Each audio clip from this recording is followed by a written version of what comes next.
আমাদের আলোচনায় যে বিধানসভা কেন্দ্র তার নাম বারাসাত বিধানসভা কেন্দ্র। এই বারাসাত বিধানসভা কেন্দ্র থেকে 2021 সালের বিধানসভা নির্বাচনে তৃণমূল কংগ্রেস প্রার্থী দীপক চক্রবর্তী ওরফে চিরঞ্জিত চক্রবর্তী জয়লাভ করেছিলেন।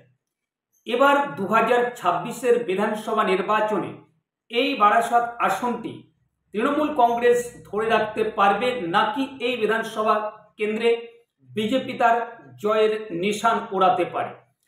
এখন আলোচনাতে আসব। এই বিধানসভা কেন্দ্রে যে সকল ভোটাররা বসবাস করেন তার মধ্যে আনুমানিক 16.6% সংখ্যালঘু ভোটাররা বসবাস করেন। আর ভোটারের সংখ্যাটা যদি দেখা যায় আনুমানিক 43,000-এর মতো সংখ্যালঘু ভোটাররা এই কেন্দ্রে বসবাস করেন।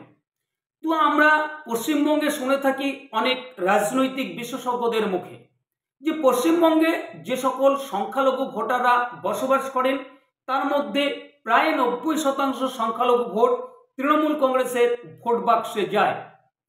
এবার 2026-এর বিধানসভা নির্বাচনে কি হতে পারে এই বারাসাত বিধানসভা কেন্দ্রে।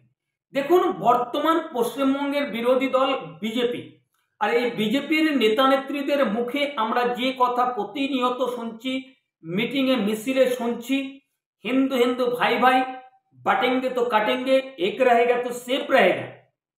আমরা কিছুদিন আগে পশ্চিমবঙ্গের অনেক জায়গায় দেখেছিলাম হিন্দু হিন্দু ভাই ভাই লেখা পোস্টার পড়েছে, আপনারাও সংবাদ মাধ্যমে দেখেছেন।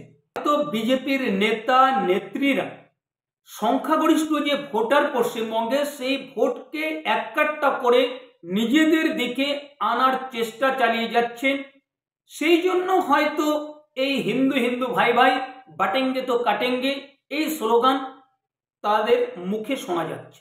এটা যদি হয়ে থাকে, উল্টো দিকে এই সংখ্যালঘু যে ভোট আছে পশ্চিমবঙ্গে, বিজেপির এই হিন্দু হিন্দু ভাই ভাই এই স্লোগানের পরে পশ্চিমবঙ্গের সংখ্যালঘু ভোট এককাট্টা হয়ে তৃণমূল কংগ্রেসের ভোট বাক্সে যেতেও পারে।